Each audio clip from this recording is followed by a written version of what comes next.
Well, this game is the exact same as when I left it almost 2 weeks ago, so let's get started on that again. And yeah, I was about to show you how to grab that Farfetch'd from behind, but not if random encounters have their way, I guess. I'm just gonna kill it and show you how to solve this puzzle. It looks complicated, but actually it's really easy. Okay, so you gotta do this, and then this whole maze at the top right corner, well, that's what it's for. You gotta go around these pieces of wood there, step on these, and go back the way you came. Be sure not to step on anything, as I almost did, and that's how you do it. Wasn't so difficult after all, now, was it? So, this guy got both his Farfetch'd back, and as a reward, I'm going to get the Cut HM, which is going to allow me to danube that tree over there. Now, yeah, I had to make a reference to that. Far and fetched? Really? Far and fetched? You called your Farfetch'd far and fetched? It's just like in Rustboro, that guy who called his Pikachu except with an E. Worst nicknames ever! Anyway, that's the Cut HM, which is going to allow me to continue through the Ilex Forest. However, there's just one little thing that I'm going to take care of before actually moving on through the forest. Yeah, I'm going to check out if they have any dialogue, but that's not really what I have in mind. He says the same thing, okay. Before I do that, though, I best teach Cut to my Sentret, else I might forget about it and look like a complete idiot when I come back here and I still have nothing with Cut, and I momentarily freak out because, oh my god, did I get it? Did I get it? Oh yeah, I got it. But anyway, what you want to do, you want to head back out to Azalea, and you want to go to the building where those guys were before, but just before that I'm just going to head back to heal, because I'm still pretty short on offensive PP. Nightshades PP still isn't going up, and no, I'm not planning on making it go up because it's going to be replaced at some point in the future, so it would be completely pointless to waste PP ups on that, and I don't think I even have PP ups, even if I wanted to waste them there. But anyway, now that that's done, I'm going to head over to, I think it was called the charcoal kiln, and one of the two guys is going to give me a charcoal. Now, this is very useful if you started with Cyndaquil, or if you're playing Crystal and you caught a Growlithe on Route 36, there's a patch of grass that's not there in Gold Silver. It's not there in Hard Gold, Soul Silver either. Only in Crystal you can find Growlithe there very, very early, so you might want to give them that charcoal. Charcoals, of course, boost the fire attacks of any Pokemon by 20%, and basically I might be using it on Entei, depending on whether I get something better for it at some point. So now that that's done, I can move on to the Ilex Forest proper, and now that I have the Cut HM, I'm going to get rid of this tree over there, and just beyond it there's the Celebi Shrine, which was involved in a special event in Gold Silver Crystal, and I believe it comes into play again for the special Celebi event in this game as well. So, anyway, if you've been keeping up with my channel during the 2 weeks that I haven't done any videos, aside from the Blitzball video, I favorited a few highlights of my choosing from the Star Wars marathon. There was the entire crew singing Friday at one point. I didn't see it live when it was done, but I caught it later when someone posted a link to that video in the chat, so I favorited it because, come on, that was just awesome. And of course, right after, there's a billboard that tells me all about hidden items. There's going to be a few of those dead ends with hidden items. And, yeah, there was also, which one? Oh, yeah, Proton John and Chase singing Barbie Girl, and also the Sonic rap. What you didn't see, though, was that on their first attempt at singing the Sonic rap, the stream crashed just as they got started, and neither of them realized it. until it was over, and that first attempt completely destroyed Proton John's voice, apparently. So, yeah, that was really one for the ages. Proton John's shift in its entirety was nothing short of the best thing I've ever seen on the internet, to be quite honest. So if you weren't there, you missed quite a work of art. And yay, another item in a random dead end, and over there's the path that leads to the Headbutt move tutor. In Gold Silver Crystal, he gave you the TM for Headbutt. You could buy more at Goldenrod for relatively cheap, but in Hard Gold Soul Silver, he's a move tutor, he's entirely free, and you can use him as many times as you want. Now I'm going to make use of this to upgrade my Bayleaf's tackle into Headbutt. Not that it's going to be that useful, because I'm going to be retiring Bayleaf soon anyway, but I still got to go through this place and then Route 34 before reaching Goldenrod, so I might use it a few times. So there we go, Bayleaf learned Headbutt.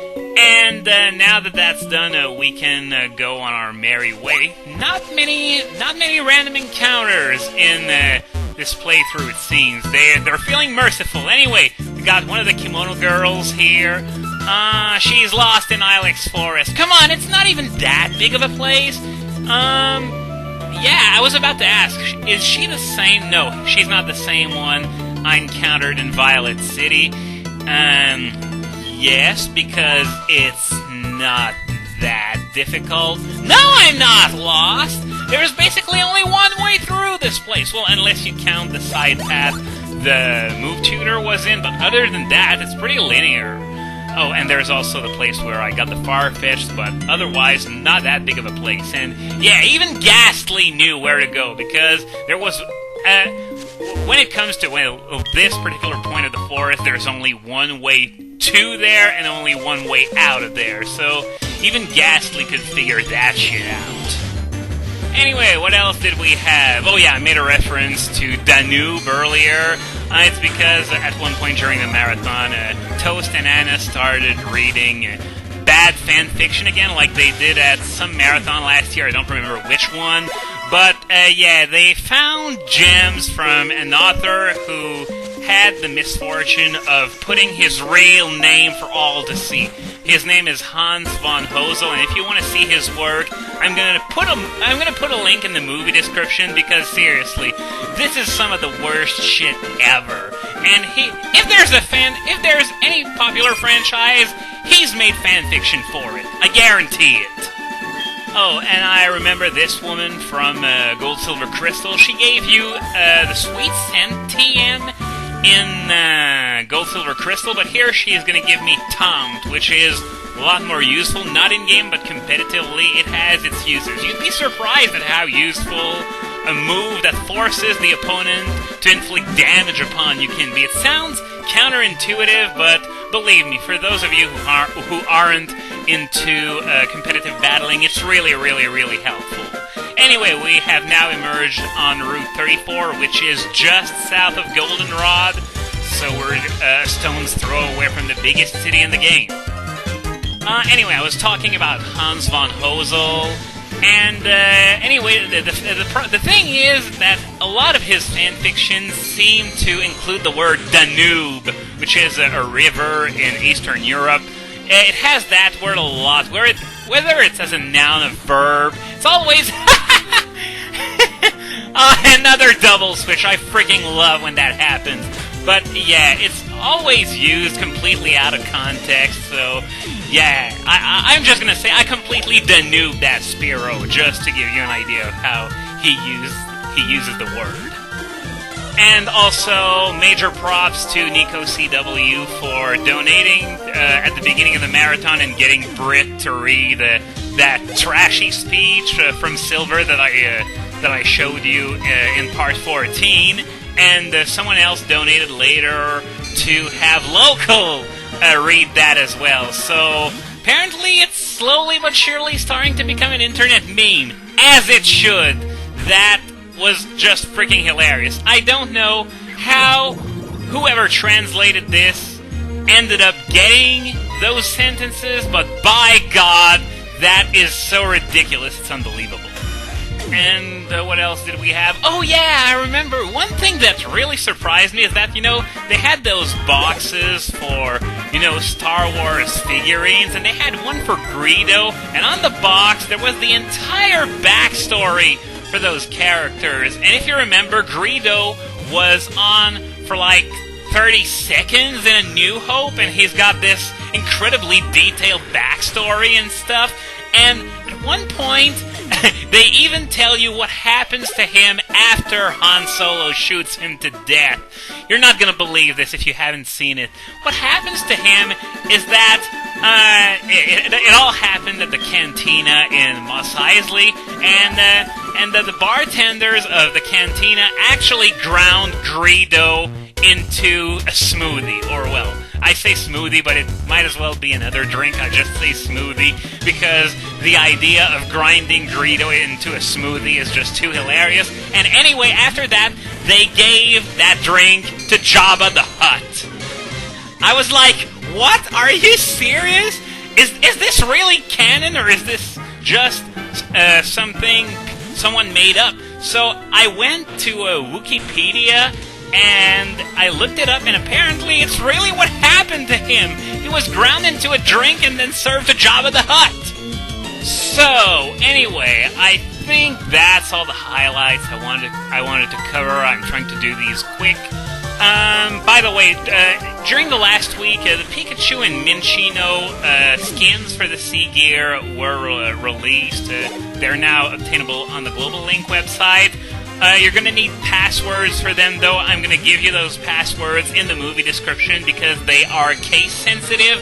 Believe me, I tried. They are case-sensitive. And you're probably going to notice that those passwords, especially the Pikachu one, well, it didn't take a very long time for them to figure it out. It's quite literally PikachuCGear. I call it the Friday afternoon syndrome because even something random, like a random string of letters and numbers, would have been more credible than just that. PikachuCGear. Anyone could figure that out without even needing to look it up. Well, maybe not, because it could be CGear Pikachu or anything like that. But if someone had enough patience to try and figure that out on their own, they would probably succeed. Then again, there's the fact that they're case-sensitive and there are only 3 capital letters, unlike most other Global Link passwords that only have uppercase letters. But yeah, I'm going to give you the exact passwords in the movie description, and it's sort of a shame that only the really crappy skins have been released so far. I'm still waiting for the Venusaur one, because Venusaur is the best. I love Venusaur, really. Anyway, by the way, just so we're clear, yes, I know there's another trainer inside that grass that I just passed without even going into it. Believe me, it's part of my plan for leveling the Zubat that I'm going to make later on. But for now, I'm just focusing on trying to get Ghastly to evolve, and I don't think I'm going to be able to get it done in this video. So what I'm going to do, I'm going to record a few more minutes for my next video. I'm going to evolve it into Hunter, then rush to Goldenrod as fast as I can. Then I'm going to send my save file to my contact, who told me he was going to be able to evolve the Hunter into Gengar. And when I get the save file back with the Gengar, I am going to move on with the game. I'm not going to name that person because I don't know if he wants to stay anonymous or not, but whatever. You know who you are. I'm going to send a message your way very, very shortly. Odds are it's even done by the time you see this video, so whatever. Next time on Pokemon Soul Silver, we're going to get to Goldenrod and start visiting the city.